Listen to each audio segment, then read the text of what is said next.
Bienvenue mes frères et mes sœurs. Avant d'entamer cette étude biblique qui porte sur la circoncision, nous allons faire une prière au Père. Notre Père qui est aux cieux, que ton nom soit sanctifié. Que ton règne vienne, que ta volonté soit faite sur la terre comme au ciel. Donne-nous ce jour notre pain et pardonne-nous nos offenses, comme nous pardonnons aussi à ceux qui nous ont offensés.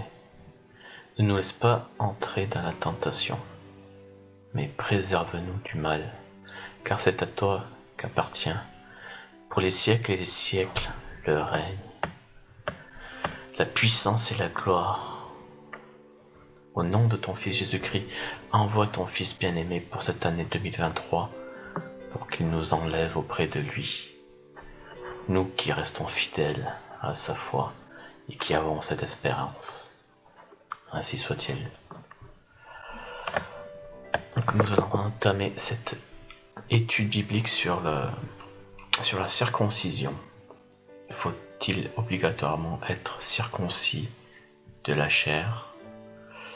Nous allons voir ceci tout de suite dans cette étude.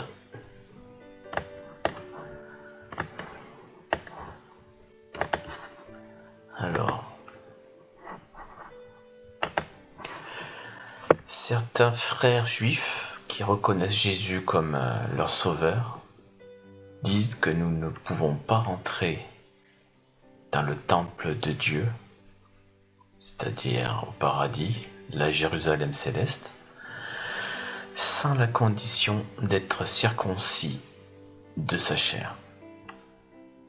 Donc, de cette affirmation,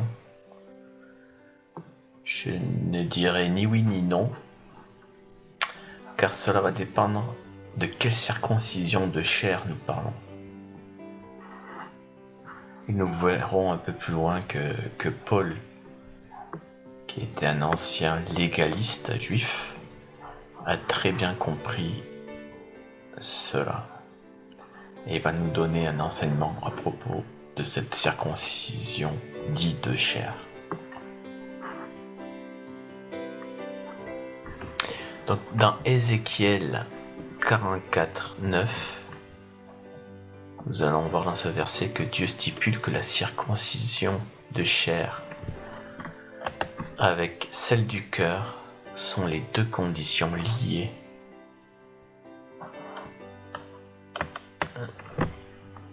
pour entrer dans son temple fait de pierre. Donc il faut bien avoir en tête que Jésus n'a pas encore offert sa chair en sacrifice lorsque Ézéchiel parle de cela.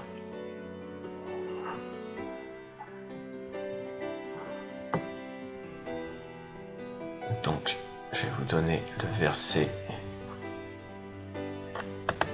d'Ézéchiel.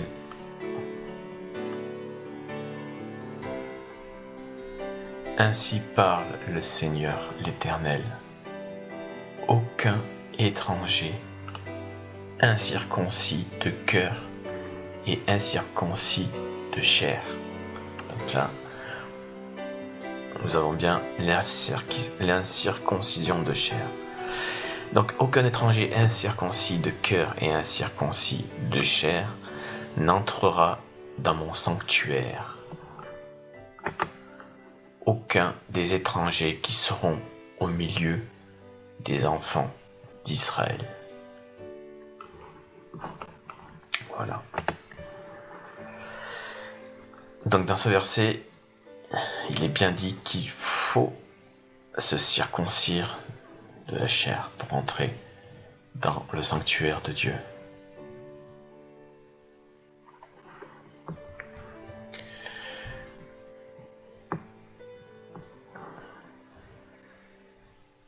Donc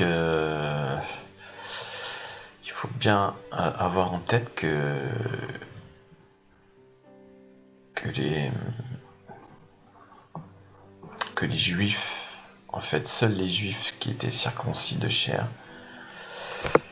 et ayant la foi d'Abraham, avait l'autorisation de Dieu d'entrer dans son sanctuaire fait de pierre en ce temps-là.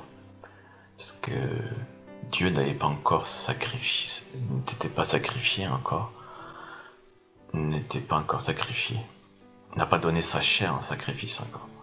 Et je vais vous dire pourquoi. Ce déclenchement, on va dire, le sacrifice de Jésus est très important justement pour qu'on soit circoncis, nous aussi, de la chair.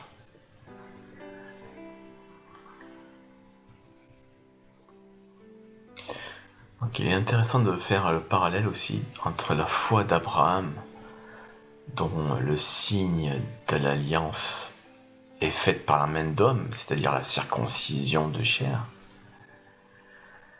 Voilà, c'est lorsque la foi lorsqu'Abraham crut, Dieu donc a donné un signe à Abraham pour que cette foi en Dieu, pour que cette circoncision soit le signe en fait que cette personne a la foi en Dieu. Donc toute personne qui se circoncis de chair dans le peuple juif, en fait, a été ordonnée par Dieu pour que Dieu, en fait, montre au peuple des nations que ce peuple,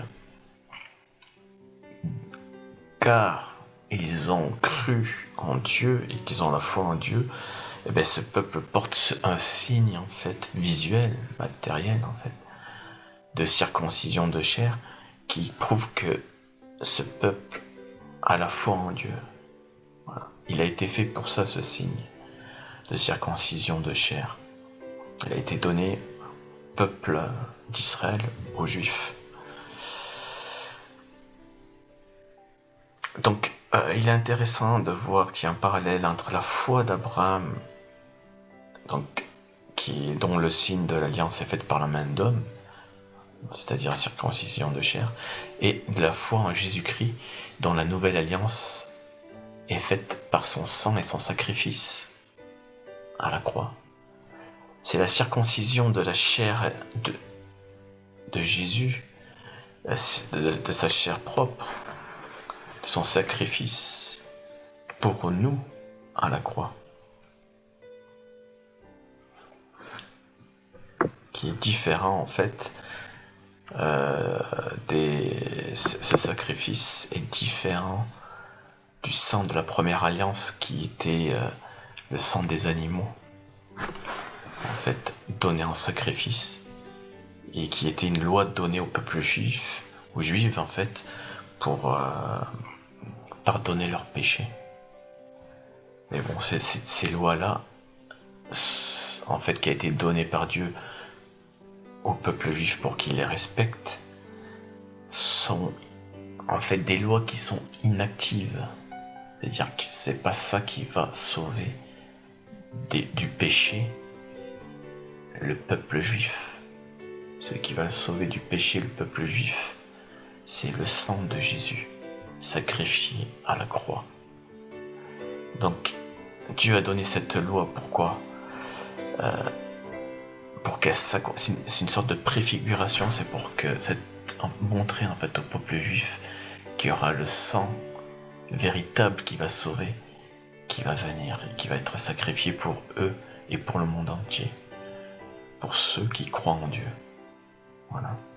Et qui croient aussi à son Fils qui a donné sa vie aussi pour le monde entier.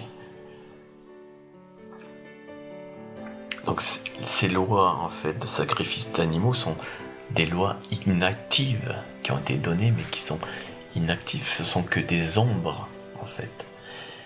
Comme dit, en fait ce sont des ombres qui ne sont pas l'exactitude de la lumière.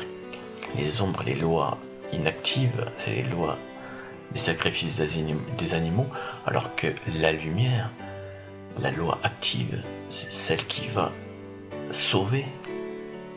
C'est le sacrifice de la chair du sang de Jésus. Voilà, c'est celle-ci qui est active. Hébreux 10, 1 à 18. Donc, je vais vous donner ce verset-là qui montre en fait que toutes ces lois passives et inactives ne sont que des ombres, des préfigurations, si vous voulez, de ce qui en fait sauve réellement, c'est-à-dire des lois actives.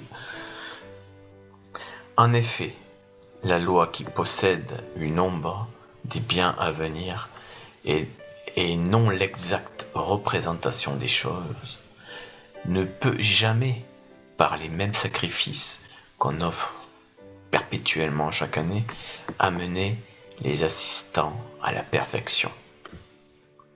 Autrement, n'aurait-on pas cessé de les offrir?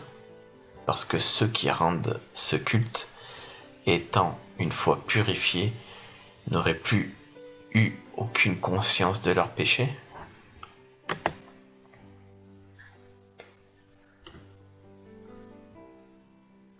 Mais le souvenir des péchés est renouvelé chaque année par ces sacrifices. Car il est impossible que le sang des taureaux et des boucs ôte les péchés. C'est pourquoi Christ, entrant dans le monde, dit: tu n'as voulu ni sacrifice, ni offrande, mais tu m'as formé un corps. Voilà. Les sacrifices, voilà, entre parenthèses, les sacrifices, en fait, des animaux, ce sont que des ombres. Voilà, Dieu, le Père, n'a jamais en fait, il a ordonné des lois pour que ce soit simplement des ombres. Il a donné des ombres à faire au peuple juif en préfiguration de ce qui va sauver réellement, c'est-à-dire le sang, le corps. Là, il dit, mais tu m'as formé un corps, le corps de Jésus. C'est ça qui va sauver. C'est son sacrifice à la croix. Tu n'as agréé ni holocauste, ni sacrifice pour le péché. Alors j'ai dit, voici, je viens dans le rouleau du livre. Il est question de moi.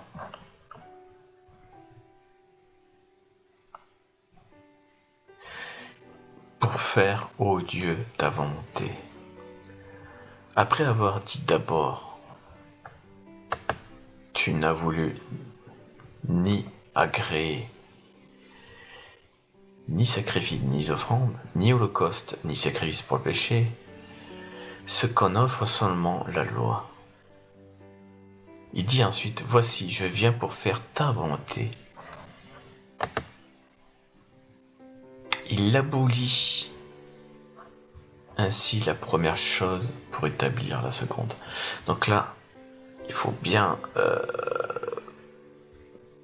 quand Paul dit il abolit, c'est pas réellement l'abolition, parce que Jésus a bien dit, il n'est pas venu pour abolir la loi, mais pour l'accomplir. Donc, lorsqu'il dit abolir, en fait, il sous-entend, c'est sous-entendu pas vraiment le terme abolition, comme quoi on passe à une autre loi qui est plus forte.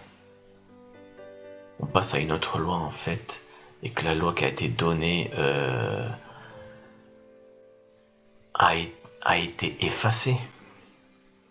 Mais c'est plutôt la définition du mot abolir, là. On a plutôt, c'est plutôt la définition d'une loi qui accomplit la loi précédente. Voilà, c'est ça qu'il faut voir. Lorsque là il dit abolir, ça veut pas dire que les Juifs n'ont plus à le faire,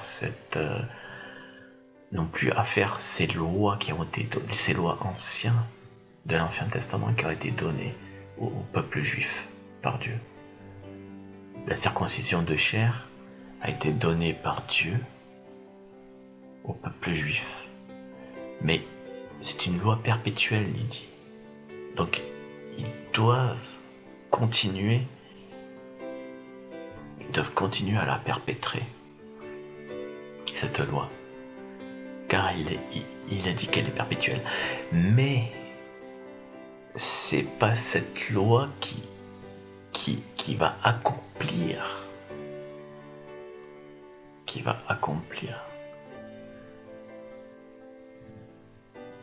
La circoncision de chair, c'est-à-dire la circoncision des péchés, c'est-à-dire le sacrifice du corps et de la vie de Jésus, qui, par son sacrifice, nous enlève le péché, nous rachète des péchés. C'est ça.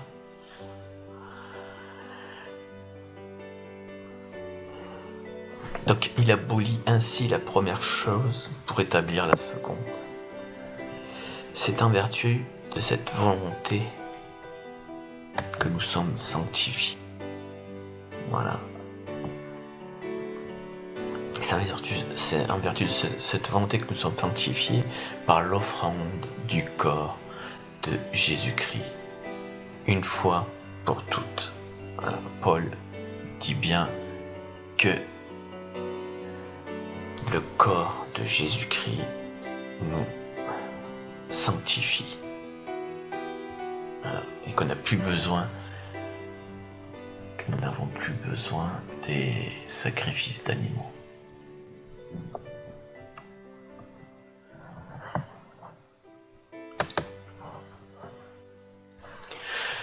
Donc je reviens au sang en fait de la première alliance des sangs des animaux, qui était une loi donnée au peuple juif, qui sont des lois inactives en fait et qui accomplissent pas, par rapport au sang de la nouvelle alliance qui est en fait le sacrifice de Jésus, le sang de Jésus, qui lui est active et qui accomplit le pardon de nos péchés. Voilà. Et donc c'est cette circoncision de chair, en fait, qui nous a été donnée. Donc nous n'avons plus besoin d'être circoncis de chair. Nous n'avons plus qu'à avoir la foi en Jésus-Christ, qui lui a sacrifié sa vie pour nous, et qui a circoncis sa chair, sacrifié son corps. Voilà. Donc nous n'avons plus, nous, chrétiens, à nous circoncire de la chair, comme le faisaient les Juifs, et comme ils doivent continuer à faire les Juifs, pour montrer au peuple des nations, en fait, la préfiguration, en fait, comme quoi, si tu crois en Dieu, si tu as la foi en Dieu, si tu as la foi en Dieu, donc il faut se circoncire de la chair. Il faut enlever nos péchés, et ça, c'est seulement par le sang de Jésus. Donc la foi d'Abraham s'accomplit, on va dire, pleinement si tu crois en Dieu, et si tu crois aussi au Fils de l'homme, au Fils de Dieu, qui a sacrifié son corps pour nos péchés. Sinon, cette foi d'Abraham n'est pas active. Elle reste la circoncision d'une chair faite de la main d'homme, et point, c'est tout. Et c'est pas ça qui va sauver ces hommes. Ils sont seulement sauvés si ils ont la circoncision, c'est-à-dire ces juifs seront sauvés seulement s'ils ont la circoncision de chair faite d'homme, mais aussi de la croyance que le Fils de Dieu a sacrifié son corps pour nos péchés. Et c'est cette loi-là qui va accomplir en fait, cette foi d'Abraham, cette foi en Dieu, si elle n'est pas, si par exemple les Juifs qui se circoncisent de chair et qui se disent d'avoir la foi en Dieu, mais qui ne reconnaissent pas Jésus, ben, ils restent avec une loi, avec une foi inactive. Une foi inactive, et ils n'auront pas la circoncision de chair.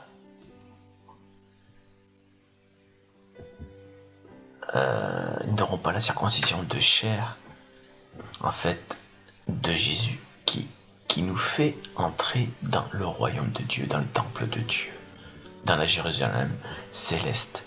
Ils n'auront seulement qu'accès, comme les anciens juifs, ils n'auront qu'accès, comme il a été dit en Ézéchiel 44:9, ils n'auront accès qu'au temple, en fait, au sanctuaire, qu'au temple de Dieu fait de pierre, c'est-à-dire de la terre, fait de pierre. Mais ils ne pourront pas accéder au temple de Dieu céleste, la Jérusalem céleste, paradis. Voilà. Un autre verset, Hébreux 9, 12 à 22. Hébreux 9, 12 à 22. Alors,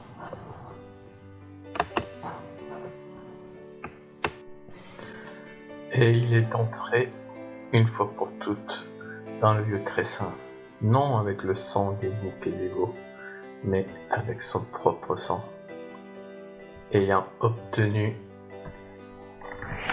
une rédemption éternelle. Car si le sang des taureaux et des boucs et la cendre d'une vache répandue sur ceux qui sont souillés sanctifie et procure la pureté de la chair, combien plus le sang de Christ, qui par un esprit éternel s'est offert lui-même sans tache à Dieu, purifiera-t-il votre conscience des œuvres mortes, afin que vous serviez le Dieu vivant. Et c'est pour cela qu'il est le médiateur d'une nouvelle alliance, afin que la mort étant intervenue pour le rachat des transgressions commises sous la première alliance, ceux qui ont été appelés reçoivent l'héritage éternel qui leur a été promis.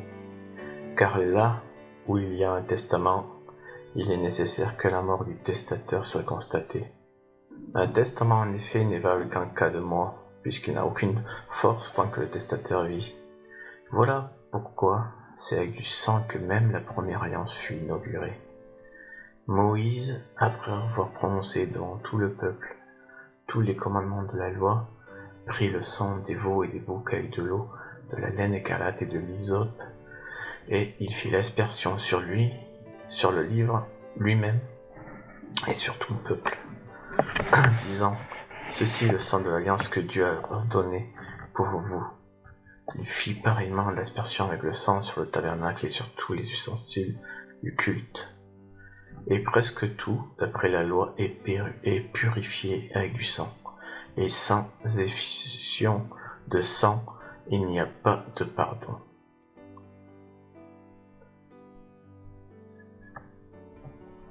Voilà.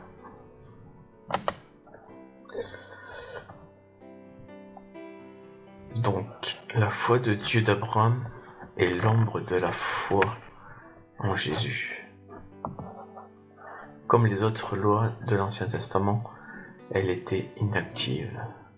Mais par Jésus, elle redevient active et elle s'accomplit par le sacrifice donc de Jésus à la croix. Mais elle ne l'abolit pas. Jean 19, 30. Jean chapitre 19, verset 30.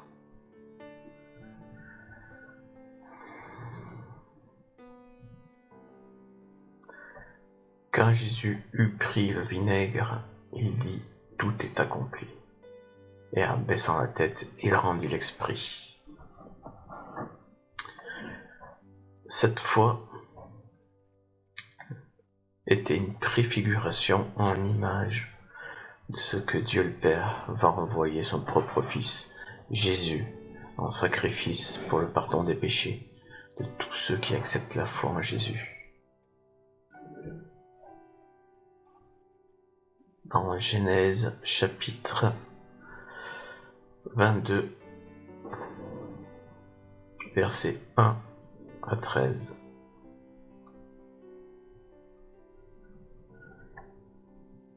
Après ces choses, Dieu mit Abraham à l'épreuve et lui dit « Abraham » et il répondit « Me voici ». Dieu dit « Prends ton fils, ton unique, celui que tu aimes, Isaac, va-t'en au pays de Morija, et là, offre-le en holocauste sur l'une des montagnes que je te dirai. » Abraham se leva de bon matin, sella son âne, et prit avec lui 2 serviteurs et son fils Isaac. Il fendit du bois pour l'holocauste, et partit pour aller au lieu que Dieu lui avait dit. Le 3e jour, Abraham, levant les yeux, vit le lieu de loin.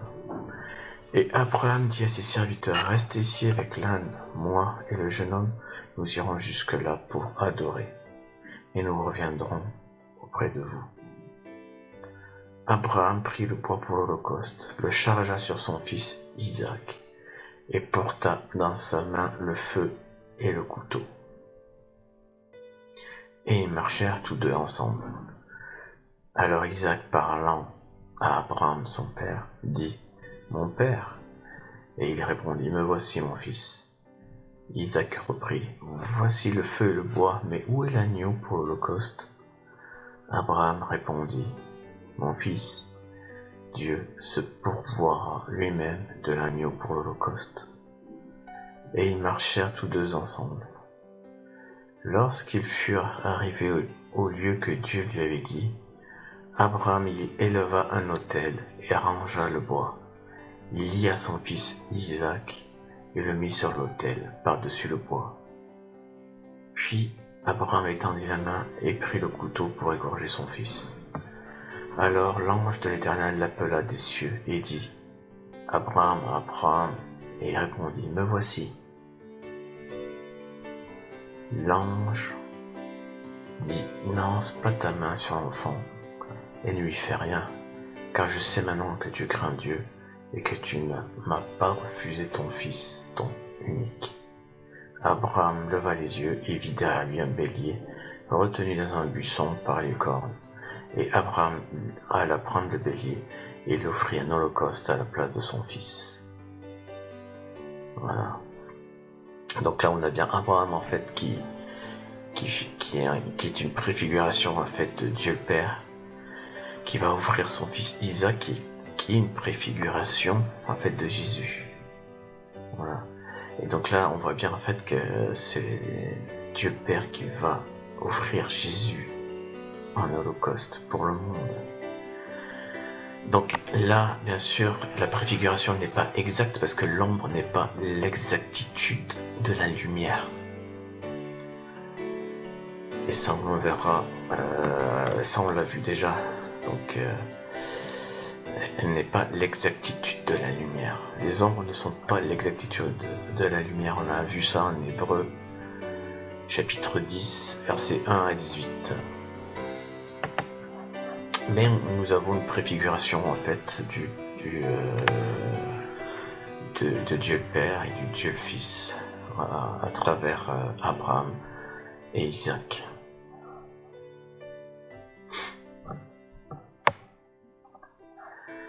Donc cette foi en Abraham était inactive sur le fait qu'elle pouvait seulement faire entrer en fait.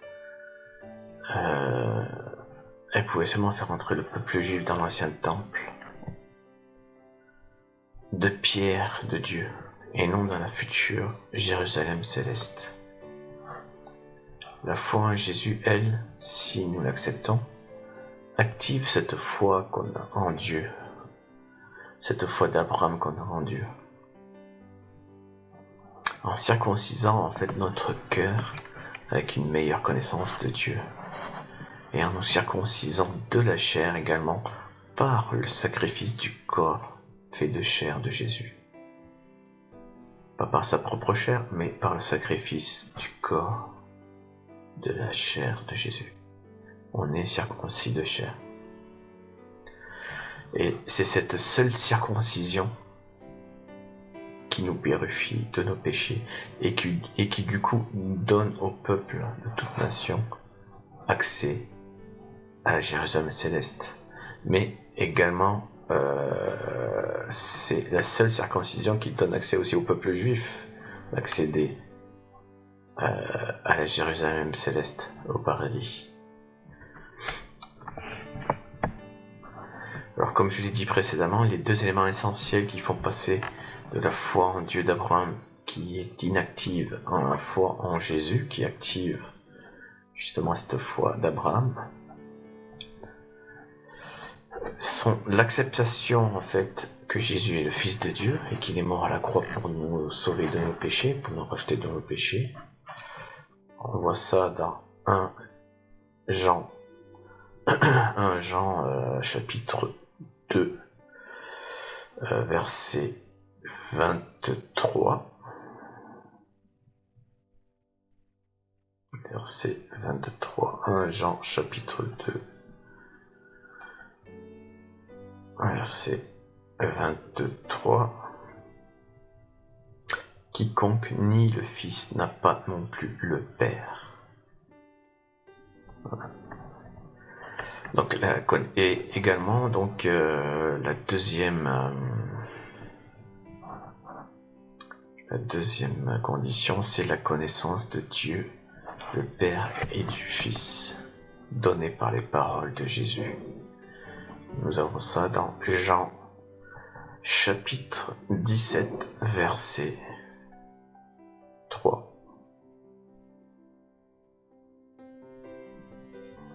Jean, chapitre 17, verset 3. Or, la vie éternelle, c'est qu'ils te connaissent, toi, le seul vrai Dieu, et celui que tu as envoyé, Jésus-Christ. Donc, dans Ézéchiel, chapitre 44, verset 9, on a le verset « Ainsi parle le Seigneur Jéhovah. Aucun étranger incirconcis de cœur et incirconcis de chair n'entrera dans mon sanctuaire. Aucun des étrangers qui seront au milieu des enfants d'Israël. » Donc les juifs légalistes, ils utilisent en fait ce verset d'Ézéchiel, chapitre 44, verset 9, pour dire que tous doivent faire la circoncision de la chair par la main d'homme, si on veut entrer dans le temple de Dieu, la Jérusalem céleste, quoi.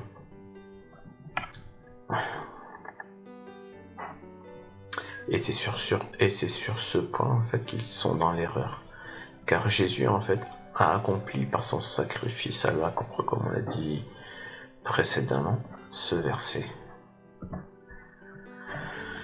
Jésus a circoncis en fait notre chair par le sacrifice de sa propre chair, comme je l'ai dit. Nous avons été circoncis, nous chrétiens.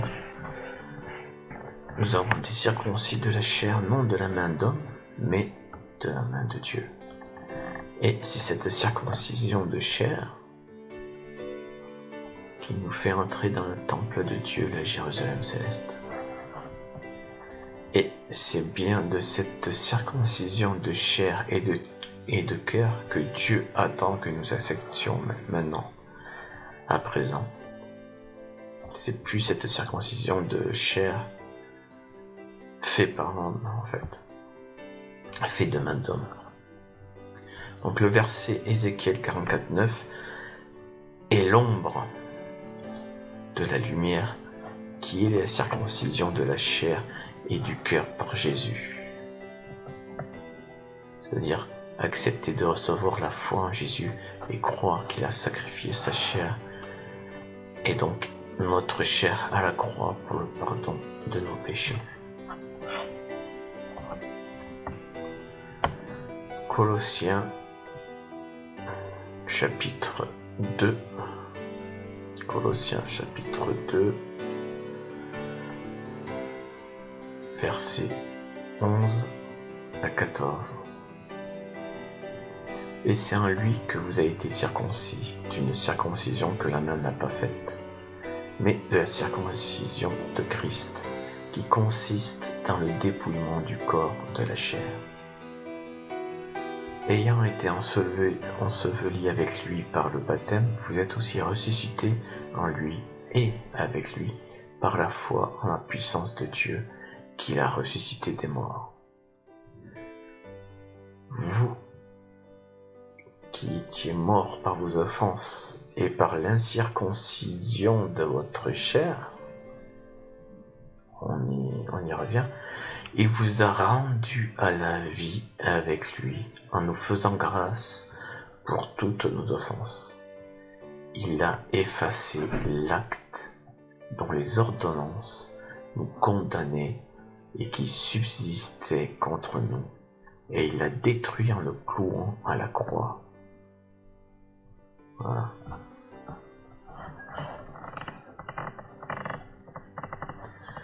Donc par son sacrifice à la croix, pour le prendre, il s'est occupé de notre incirconcision de notre chair.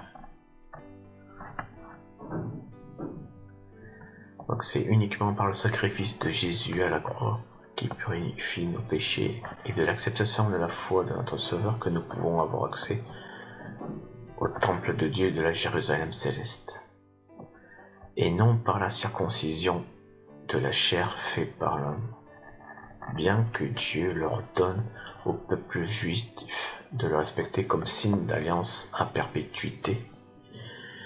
Donc ce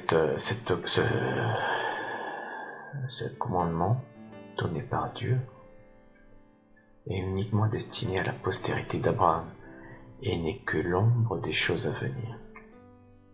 C'est une préfiguration, une image de ce qui doit arriver. Tout comme le sacrifice des animaux l'était pour la purification des péchés de l'homme. Donc le sacrifice des animaux, c'était le sang de la première alliance. Dieu nous fait rentrer dans son sanctuaire seulement par la foi en Jésus, la repentance et par la circoncision de nos péchés, qui est en fait la circoncision de chair par la main de Dieu faite par son sacrifice à la croix. La circoncision de la chair par l'homme et la circoncision de cœur par la foi en Dieu d'Abraham seul ne le fait entrer que dans l'ancien temple de Dieu fait de pierre, et où à présent Dieu ne réside plus, car désormais c'est notre corps qui est son temple, nous qui sommes baptisés du Saint-Esprit. Cette ombre des choses à venir n'est pas abolie et doit être tout de même respectée par la postérité d'Abraham, car Dieu l'a ordonné ainsi pour qu'elle soit perpétuelle. Nous le voyons dans Genèse chapitre 17, versets 9 à 14. Dieu dit à Abraham: toi, tu garderas mon alliance, toi et tes descendants après toi, selon leur génération. C'est ici mon alliance que vous garderez entre moi et vous, et ta postérité après toi. Tout mâle parmi vous sera circoncis. Vous vous circoncirez, et ce sera un signe d'alliance entre moi et vous. À l'âge de 8 jours, tout mâle parmi vous sera circoncis selon vos générations, qu'il soit né dans la maison ou qu'il soit acquis à prix d'argent de tout fils d'étranger, sans appartenir à ta race. On devra circoncire celui qui est né dans la maison et celui qui a pris d'argent, et mon alliance sera dans votre chair, une alliance perpétuelle. Un mâle incirconcis qui n'aura pas été circoncis dans sa chair sera exterminé du milieu de son peuple. Il aura violé mon alliance. Voilà. Donc, Dieu dit bien que c'est une alliance qui sera dans la chair de la postérité d'Abraham, une alliance perpétuelle. Voilà. Donc, toute la postérité d'Abraham, tous les Juifs en fait, doivent encore perpétuellement se circoncire la chair pour donner en fait comme une préfiguration en fait de la circoncision de chair faite par Jésus, par son sacrifice à la croix de son corps et de sa chair. Donc, nous pourrions comparer cette ombre à l'ombre du baptême de repentance de Jean, par exemple, qui reste inactive également sans Jésus, à la lumière du baptême du Saint-Esprit de Jésus, qui est l'accomplissement en fait du baptême d'eau de Jean, qui a été activé par le sacrifice de Jésus à la croix, et qui nous permet de recevoir en nous le Saint-Esprit grâce à la foi et la repentance. Le baptême de repentance d'eau de Jean est actif lorsqu'il baptise Jésus et que le Saint-Esprit descend sur lui. Mais deviendra complètement active pour tous les chrétiens lorsque Jésus se sera sacrifié à la croix. Comme je vous dis, avant de mourir, Jésus active donc toutes ces lois inactives en disant « tout est accompli ». Voilà. Il sait qu'il va mourir et il dit juste avant justement que tout est accompli, que tout va être activé, toutes les lois anciennes, toutes les lois que Dieu a données au peuple juif va être accompli par sa mort.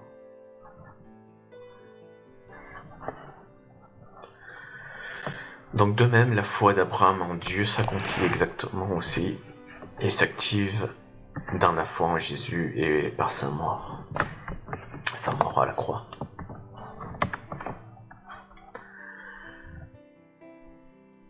Donc à présent, la mort de Jésus à la croix et la foi qu'on a en lui accomplit la parole en Ézéchiel chapitre 44 verset 9 et nous fait tous entrer, juifs de la postérité d'Abraham et tribus de toute nation, dans son futur temple de la Jérusalem céleste. Il faut comprendre la parole d'Ézéchiel 44 9 comme suit. À vous, les enfants d'Israël de la postérité d'Abraham, ou bien à vous, hommes israélites, ou bien encore à vous, fils de la race d'Abraham, à qui j'ai donné l'ordonnance du signe de l'alliance, c'est-à-dire circoncire la chair le 8e jour, et de bannir du milieu des enfants d'Israël ce que les Israélites n'ont pas fait dans Ézéchiel 44 7. C'est ce que reproche Dieu en fait à ces Israélites. Donc, et de bannir du milieu des enfants d'Israël ceux qui ne veulent pas se circoncire de la chair, car ils n'ont pas foi en moi, et que je considère comme étrangers, car bannis de mon peuple, qui lui a foi en moi. Vous les laissez entrer dans mon temple de pierre. Donc on a vu ça dans Ézéchiel 44:7, où Dieu reproche justement à ce peuple israélite d'avoir laissé entrer dans le temple de pierre des étrangers. Donc, je vais vous dire, dans Ézéchiel 44, ce reproche qui a été donné dans Ézéchiel 44, chapitre 44, verset 7.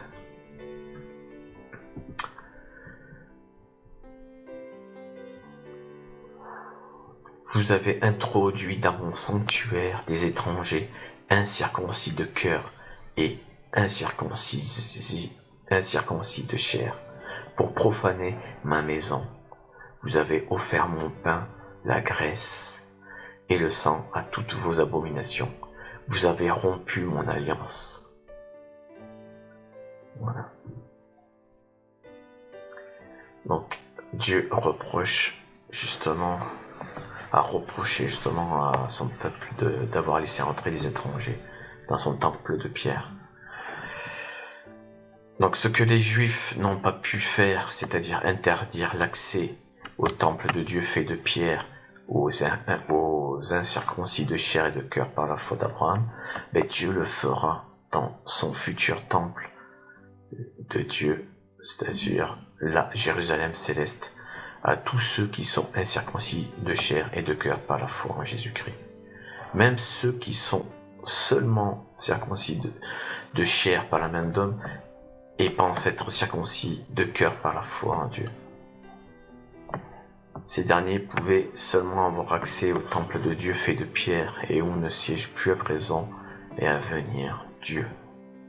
Seulement les Juifs qui ont la foi en Jésus entreront dans la Jérusalem céleste.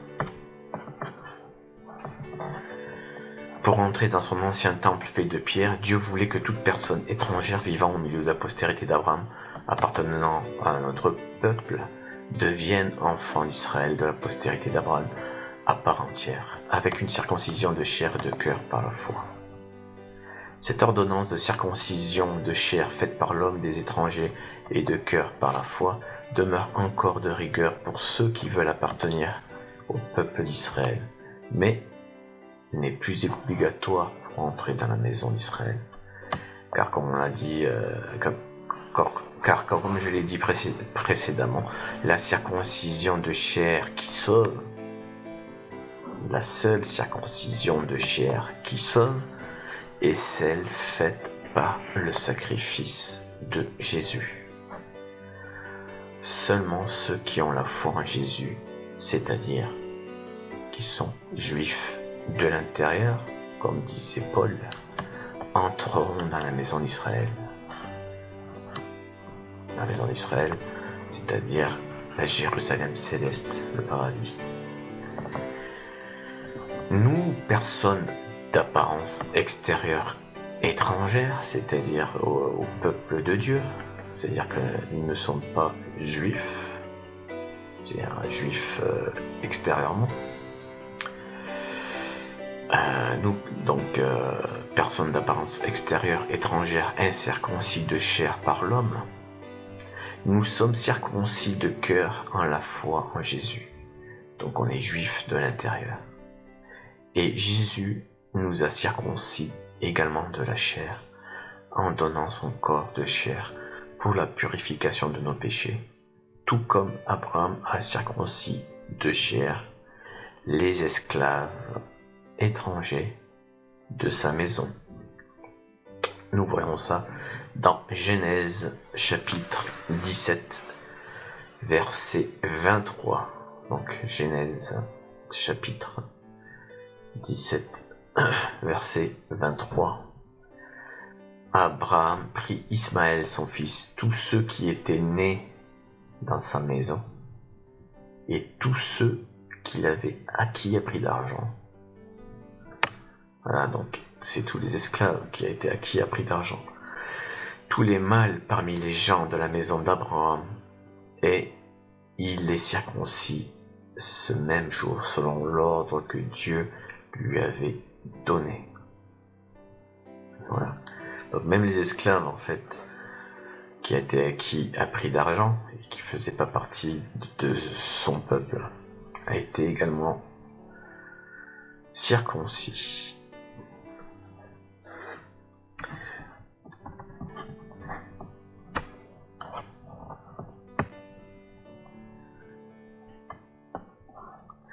La circoncision de la chair donnée aux enfants d'Israël était l'ombre des choses à venir, mais doit rester tout de même de rigueur pour les Israélites.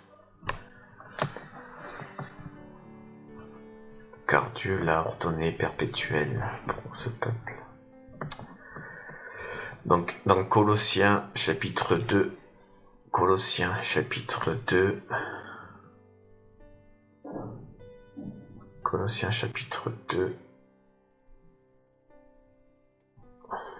versets 16 et 17.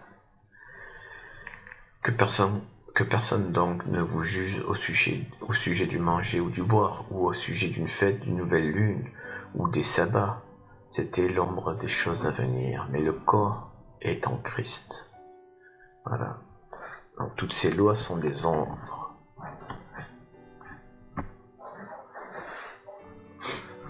Comme on a vu précédemment.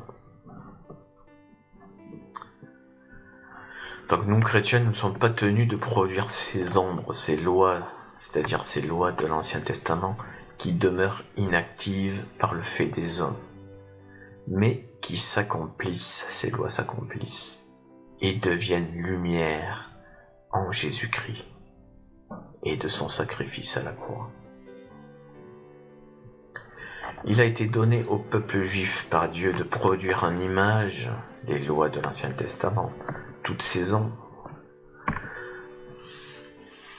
ombres imitant dans l'imperfection humaine la lumière divine du Christ, dans le parfait accomplissement de ces dernières, pour le salut des peuples de toutes nations.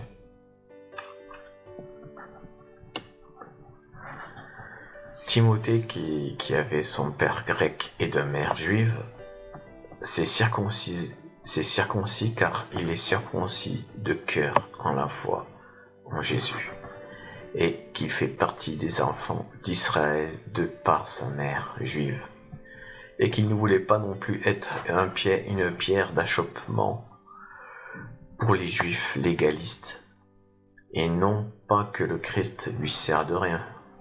Voyons ça dans Galates chapitre 5. Galates chapitre 5, verset 2. Galates chapitre 5, verset 2 à 4. Voici, moi, Paul, je vous dis que si vous faites circoncire, Christ ne vous servira de rien. Et je proteste encore une fois à tout homme qui se fait circoncire, qu'il est tenu de pratiquer la loi tout entière. Vous êtes séparés de Christ, vous tous qui cherchez la justification dans la loi, vous êtes déchus de la grâce. Voilà, donc ceux qui pensent qu'en se circoncisant de la chair faite de la main d'homme pourront accéder au temple de Dieu céleste, ils font fausse route en fait. C'est ce que dit Paul. Et qu'en fait, au contraire, ça prouve qu'ils n'ont pas compris que c'est seulement par la foi en Jésus-Christ et par son sacrifice qu'ils peuvent entrer, qu'ils sont circoncis de chair et qu'ils peuvent entrer dans le temple céleste. Et qu'en fait, pour eux, ils n'ont pas compris et que donc ça ne sert à rien.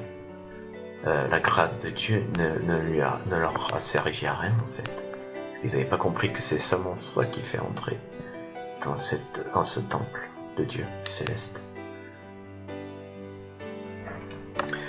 Autrefois, le seul moyen de connaître Dieu, c'était d'intégrer ce peuple israélite. Et c'était le seul moyen d'intégrer ce peuple. Et le seul moyen d'intégrer ce peuple était la circoncision par le cœur et par la chair, le fait de main d'homme. Nous l'avons dans Genèse chapitre 17. Genèse chapitre 17, verset 14. Un mâle incirconcis qui n'aura pas été circoncis dans sa chair sera exterminé du milieu de son peuple. Il aura violé mon alliance. Donc, il y avait que les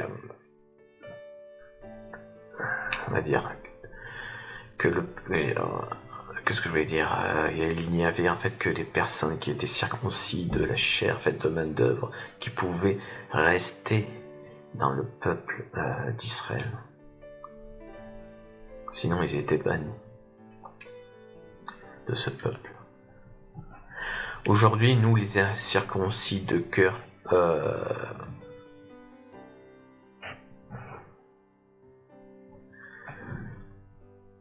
alors nous les circoncis de cœur par la foi en Jésus, mais incirconcis de chair par la main d'homme, nous pouvons connaître Dieu à travers ces paroles écrites dans la Bible. Et c'est Yeshua, donc Jésus, qui nous a circoncis de la chair en donnant son corps de chair en circoncision.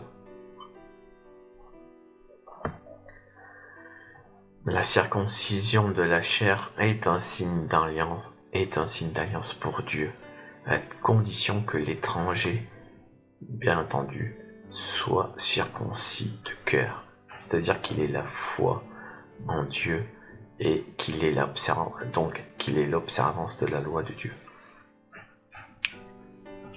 Car sinon, sa circoncision de chair devient incirconcision de chair pour Dieu, bien qu'il soit anatomiquement circoncis de la chair.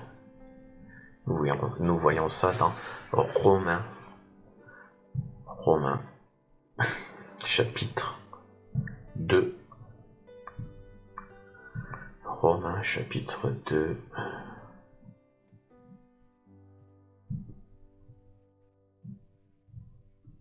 Verset 25 à 27. La circoncision est utile si tu mets en pratique la loi, mais si tu transgresses la loi, ta circoncision devient incirconcision. Si donc l'incirconcis observe les ordonnances de la loi, son incirconcision ne sera-t-elle pas tenue pour circoncision?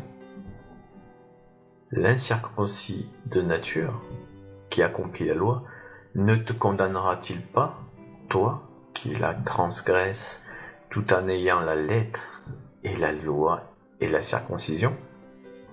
Voilà. Donc pour Dieu, un Israélite circoncis,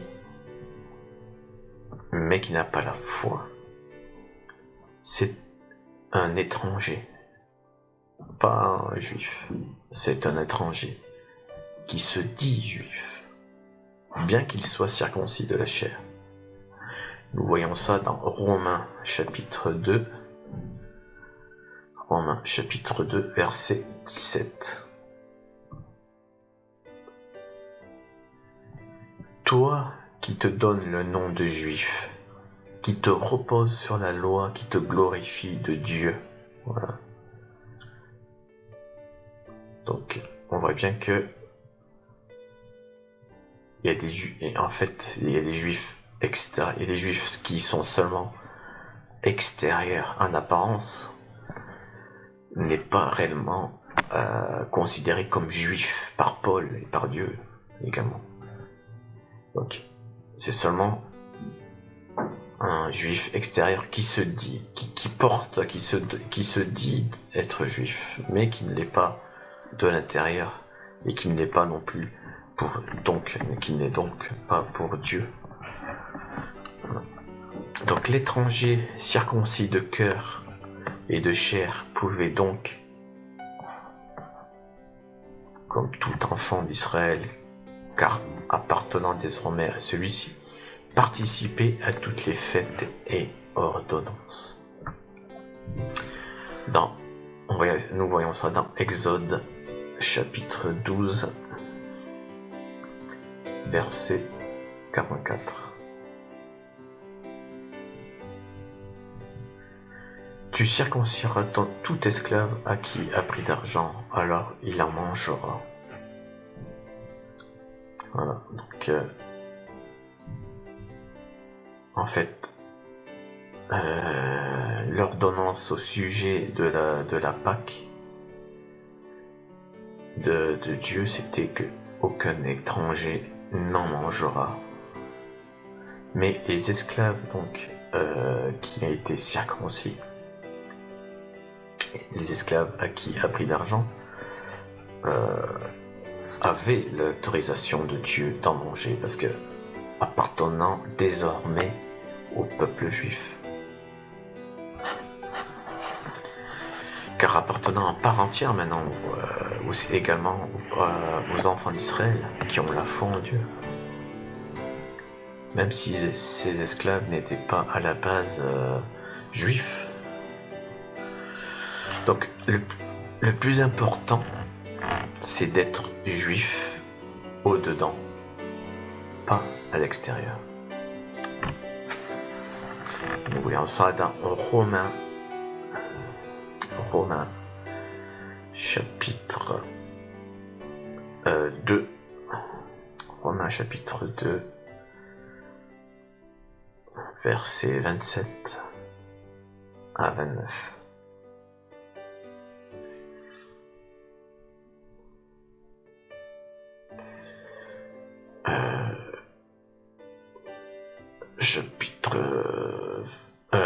Verset 27 à 29. L'incirconcis de nature qui accomplit la loi ne te condamnera-t-il pas, toi qui la transgresses, tout en ayant la lettre de la loi et la circoncision?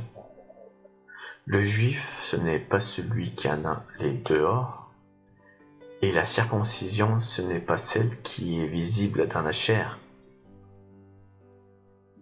Mais le juif, c'est celui qui l'est intérieurement, et la circoncision, c'est celle du cœur selon l'esprit et non selon la lettre.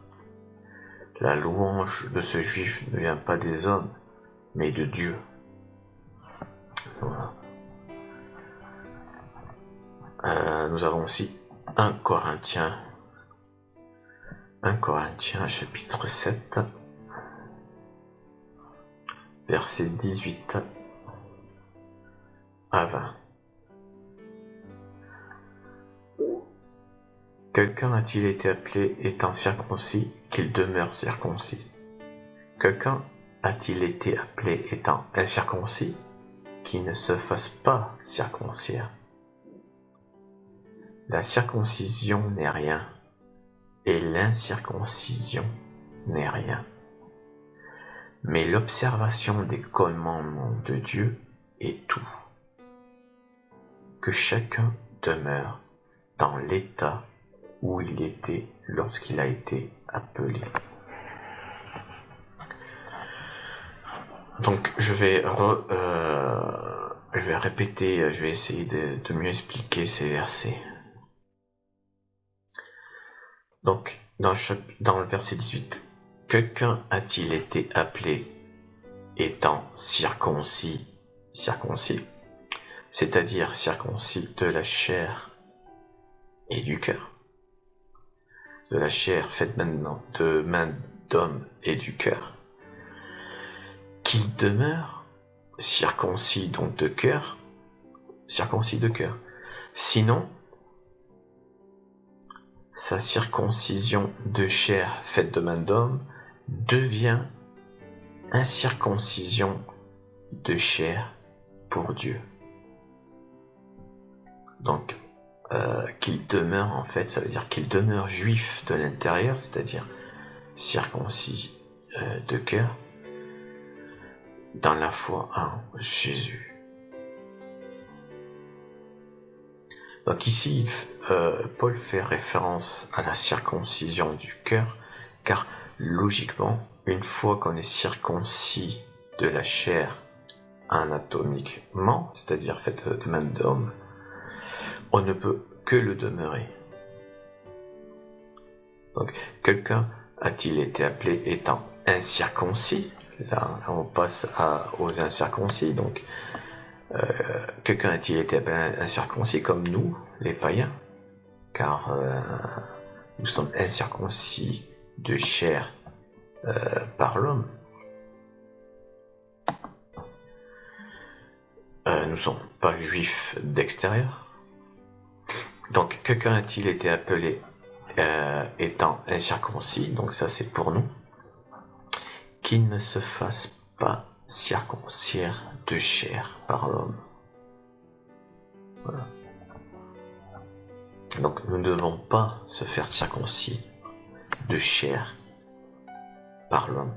Sinon, comme je l'ai dit précédemment et comme Paul l'avait dit, sinon la grâce de Dieu, de Jésus, sa mort ne nous sert à rien en fait, parce que comme je vous l'ai dit, c'est de son sacrifice de chair, de son sacrifice à la croix, qui nous a circoncis de chair.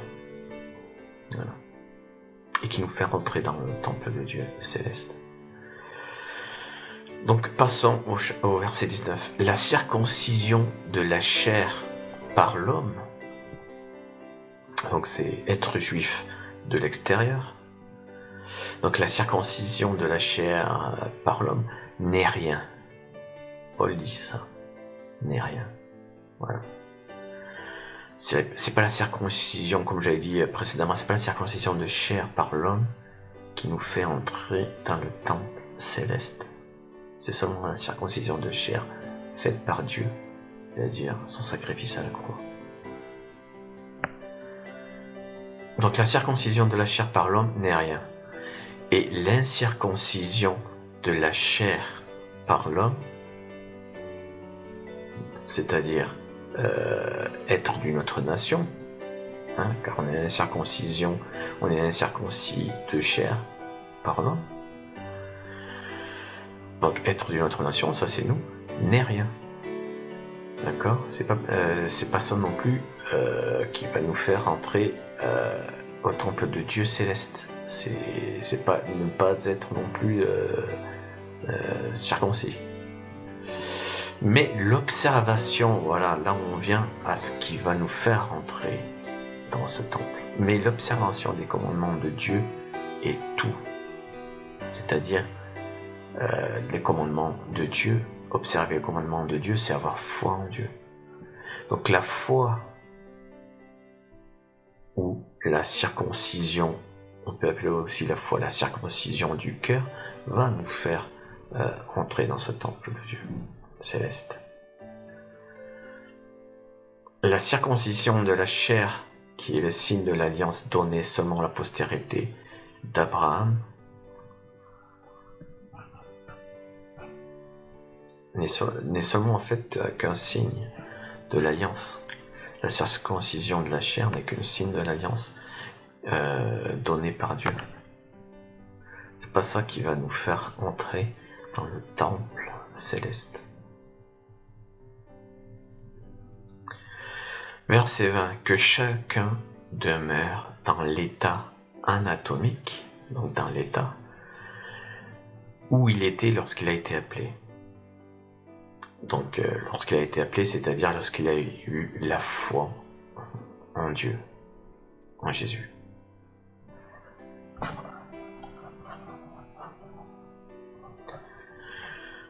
Pierre, lui, argumente en disant que si les païens qui sont incirconcis de chair par l'homme ont obtenu comme eux les juifs de l'intérieur et de l'extérieur, donc le Saint-Esprit, c'est que Dieu a fait grâce par la foi seule et pas à l'incirconcision de chair faite par l'homme. Donc Dieu a fait grâce par la foi seule en Jésus. Et comme je vous l'ai dit, et non par la circoncision de la chair faite par la main d'homme. Nous voyons ça dans Actes, chapitre 15. Actes, chapitre 15.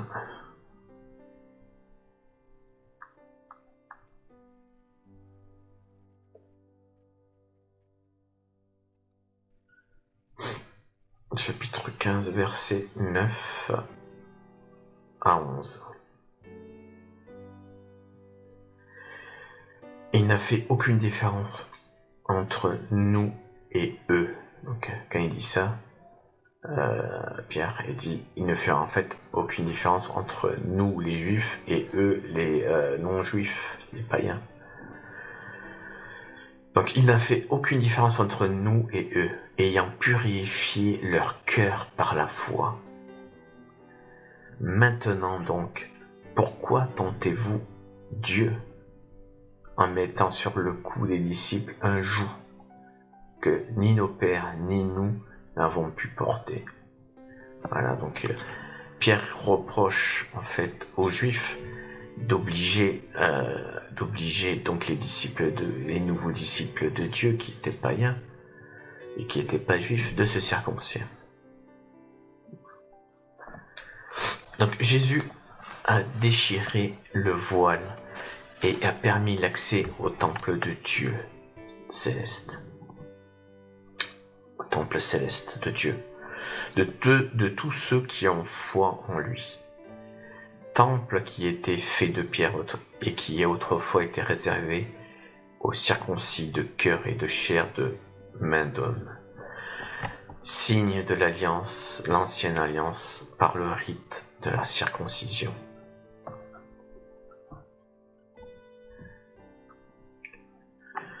Mais, comme je l'ai dit précédemment, par son sacrifice, Jésus, par son sacrifice pour le pardon de nos péchés, Jésus s'est occupé de notre incirconcision de chair. À présent, il nous a joints aux enfants d'Israël qui ont foi en Jésus. Nous, peuple de toute nation, circoncis de cœur, qui avons la foi en Jésus, mais incirconcis de chair faite par la main d'homme, mais circoncis de chair par le corps tout entier de Jésus. Et donc circoncision de chair par la main de Dieu, car de par sa mort, Jésus s'est dépouillé de tout son corps de chair pour nous. En lui, vous avez été circoncis d'une circoncision non faite de main d'homme. Il a été dit ça en Colossiens, chapitre 2, verset 11. Colossiens, chapitre 2, verset 11. Et c'est en lui que vous avez été circoncis, d'une circoncision que la main n'a pas faite, mais de la circoncision de Christ, qui consiste dans le dépouillement du corps de la chair. Donc Dieu considère comme étrangers tous ceux qui n'ont pas la foi en Jésus. Ici, Dieu spécifie bien la catégorie ou le groupe de personnes qui n'entrera pas dans son sanctuaire. Cela concerne les personnes vivant au milieu des enfants d'Israël à cette époque, alors que tout mâle devait être circoncis de chair ou banni de ce même peuple. On a vu ça dans Genèse chapitre 17 verset 14. Et ils étaient considérés également comme étrangers par Dieu, car non circoncis de cœur, et donc n'ayant pas la foi, parce qu'ils n'ont pas adopté les commandements de Dieu, de se circoncire de chair. Et ils ne voulaient pas porter ce signe d'alliance en fait, donc cette circoncision faite de chair. Cette circoncision de chair faite par l'homme, je veux dire, avec Dieu. Ils n'avaient pas la foi, contrairement au peuple des enfants d'Israël, de la postérité d'Abraham. Sinon, ils devaient observer et pratiquer les ordonnances et commandements de Dieu que Dieu donne aux enfants d'Israël. Donc nous, les incirconcis de chair par la main d'homme, nous n'avons pas besoin de cette circoncision anatomique qui demeure charnelle, car nous avons la circoncision de chair faite en Jésus-Christ. La chair ne sert de rien, mais c'est l'esprit qui vivifie. Donc spirituellement, en ayant la foi en Jésus, nous sommes devenus circoncis par la chair en Jésus.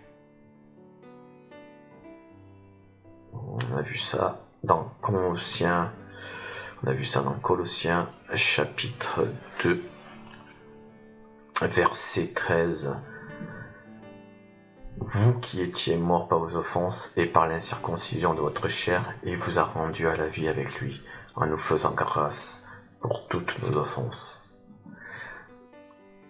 Nous voyons aussi ça dans Romains, chapitre 2, verset 26. Si donc l'incirconcis observe les ordonnances de la loi, son incirconcision ne serait pas tenue comme circoncision. Voilà. Donc Jésus considère les peuples des autres nations qui ont foi en lui comme les enfants d'Abraham. Et cette foi en Jésus suffit à elle-même. Je répète, cette foi en Jésus suffit en elle-même. Nul besoin d'une circoncision faite d'une main d'homme. La circoncision de Jésus par la foi en lui suffit et permet donc au peuple des autres nations qui ont la foi en Jésus de rentrer dans le temple de Dieu, dans le temple céleste de Dieu. Mais comme je vous dis précédemment, cependant la circoncision de chair faite de main d'homme n'est pas abolie pour autant. Elle est perpétuelle. Cependant, elle est réservée à la postérité d'Abraham, aux Juifs, peuple d'Israël, de génération en génération, et non à tous les enfants d'Abraham de toute nation, qui proviennent de toute nation. Donc il faut bien faire la distinction entre la postérité d'Abraham, qui comprend tous les descendants génétiques d'Abraham qui ont foi en Jésus, et ceux qui n'ont pas foi en Jésus, et les enfants d'Abraham qui, eux, est composé du peuple qui est composé de peuples de toute nation qui ont foi en Jésus, mais aussi de la postérité d'Abraham qui ont foi en Jésus.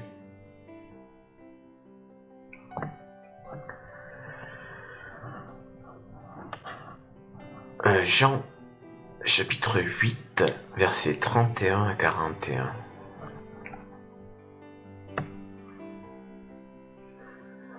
Jean chapitre 8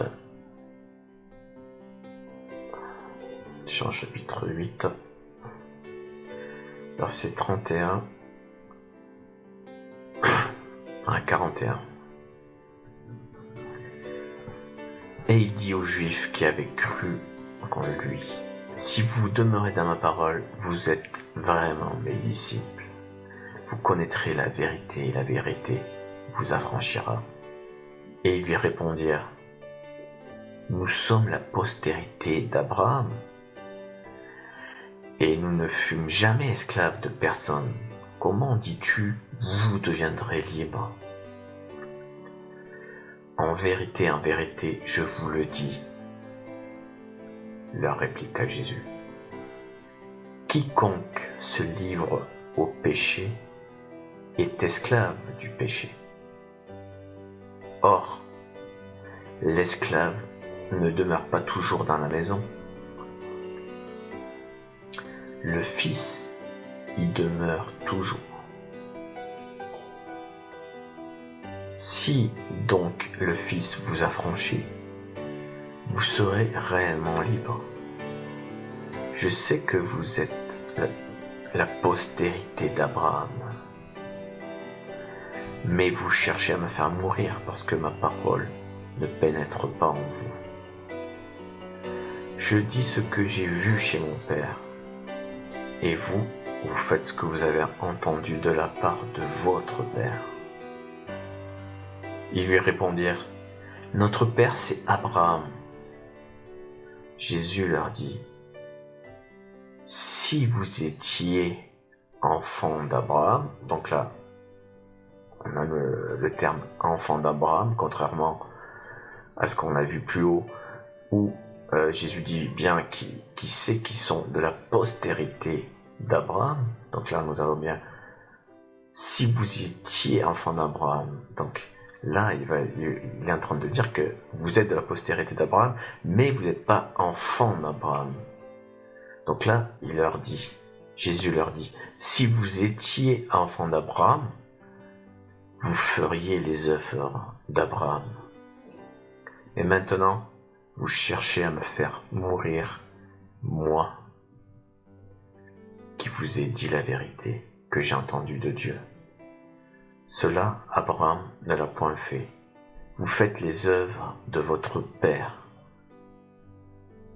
Ils lui dirent, nous ne sommes pas des enfants illégitimes, nous avons un seul Père, Dieu. Voilà. Donc ces enfants d'Israël qui se disent juifs en fait, car bien qu'ils le sont de l'extérieur, ils ne le sont pas de l'intérieur pour Jésus. Alors, bien qu'ils le sont de l'extérieur, ils ne le sont pas de l'intérieur pour Jésus. Donc ces enfants d'Israël qui se disent juifs, ils suivent l'œuvre de la circoncision de la chair, comme Abraham l'a fait.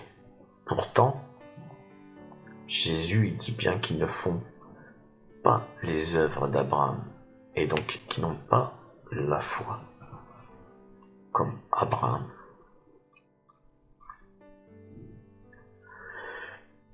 Et Jésus, comme je l'ai dit précédemment dans le verset, et Jésus ne les considère pas comme des enfants d'Abraham, bien qu'ils en soient de la postérité. Donc, ni Israël, c'est-à-dire qu'ils ne sont plus, ils ne sont plus non plus des enfants d'Israël, bien qu'ils descendent de la postérité d'Israël, d'Abraham. En Romains chapitre 9 verset 6. Romains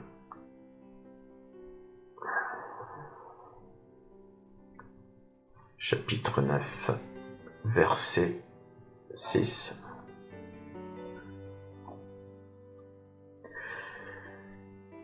Ce n'est point à dire que la parole de Dieu soit restée sans effet, car tous ceux qui descendent d'Israël ne sont pas Israël.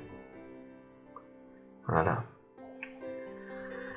Alors ceux qui se disent juifs et enfants d'Abraham et qui ne pratiquent pas la parole de Dieu et donc qui n'ont pas la foi, seront considérés comme des étrangers par Dieu, malgré leur appartenance extérieure juive, c'est-à-dire bien qu'ils soient circoncis de chair et qu'ils appartiennent à ce peuple.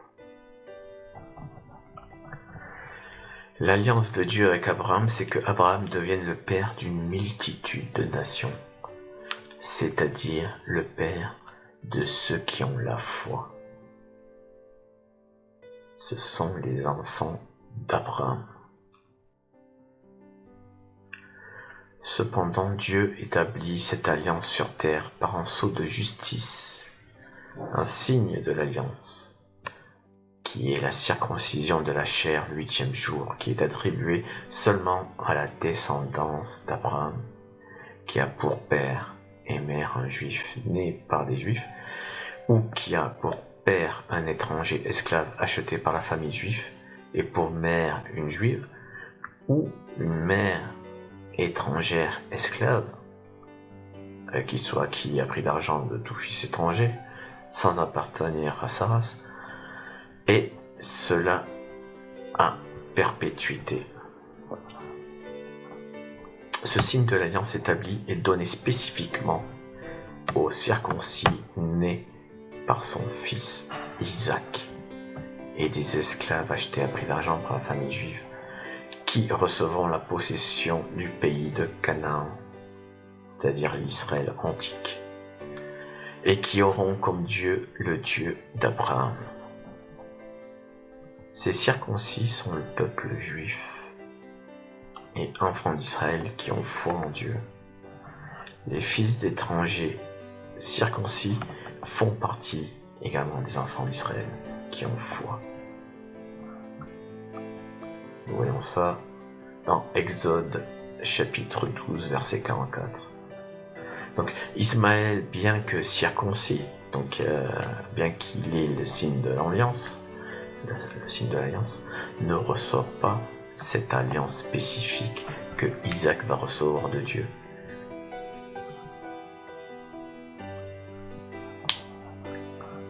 Mais Dieu bénira tout de même Ismaël, et de lui sortira une grande nation, différente de celui d'Isaac, dont le peuple est celui des Israélites. Donc, depuis le sacrifice de Jésus à la croix, la maison d'Israël n'est pas composée seulement d'enfants, n'est pas seulement composée d'enfants d'Israël qui ont la foi, mais aussi de multitudes de nations différentes qui ont circoncis de cœur, qui sont circoncis de cœur, donc qui ont la foi en Jésus, et donc circoncis également de chair par Jésus, qui nous a purifiés des péchés par son sacrifice. La maison d'Israël est cet ensemble qui constitue le peuple de Dieu. Pour Dieu, son unique peuple sont toutes les personnes qui ont foi en lui, venant de toute nation, qu'ils soient juifs, grecs, etc., etc. Nous voyons ça dans Galates, chapitre 3, versets 26 à 29. Car vous êtes tous fils de Dieu par la foi en Jésus-Christ. Vous tous qui avez été baptisés en Christ, vous avez revêtu Christ. Il n'y a plus ni juif, ni grec. Il n'y a plus ni esclave, ni libre. Il n'y a plus ni homme, ni femme, car tous vous êtes un en Jésus-Christ. Et si vous êtes à Christ, vous êtes donc la postérité d'Abraham, héritier selon la promesse. Voilà. Donc certains chrétiens pensent qu'ils ne font pas partie de la maison d'Israël, car ne faisant pas partie du peuple israélite. Et comme on l'a vu dans le verset que je vous ai cité au-dessus, Galates chapitre 3, versets 26 à 29, ils se trompent.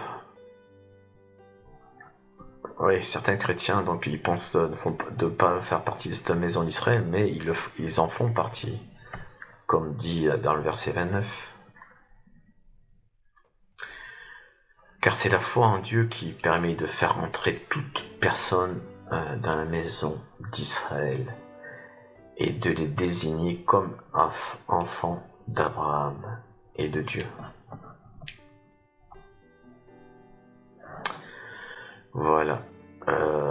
Donc ça sera la transition, ce dernier commentaire sera la transition en fait, qui nous fera étudier, porter l'étude en fait pour la prochaine fois sur qu'est-ce que les enfants d'Abraham et qu'est-ce que les étrangers pour Dieu.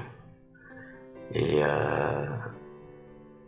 faisons-nous partie de la maison d'Israël. Nous avons vu donc par mon dernier commentaire que nous en faisons partie, mais nous approfondirons cela avec une étude un peu plus approfondie sur la foi de la cananéenne. La foi audacieuse et tenace de la cananéenne. Voilà. Donc, je vous remercie d'avoir écouté cette étude, toujours un peu longue, mais toujours aussi intéressante. Et je vous dis à la prochaine fois. Gardez la foi pour cette année 2023. Gardez la foi, l'espérance que Dieu vienne nous enlever. Car le signe des temps commence à être vraiment visible et l'enlèvement est proche. Donc avant cela, nous allons faire une prière. Notre Père qui est aux cieux, que ton nom soit sanctifié, que ton règne vienne, que ta volonté soit faite sur la terre comme au ciel. Donne-nous ce jour notre pain, et pardonne-nous nos offenses comme nous pardonnons aussi à ceux qui nous ont offensés. Ne nous laisse pas dans la tentation, mais préserve-nous du mal, car c'est à toi qu'appartient, pour les siècles et les siècles, le règne, la puissance et la gloire. Amen. Au nom de ton Fils Jésus-Christ, protège tous les chrétiens et qui gardent la foi le plus longtemps possible jusqu'à ta venue. Amen.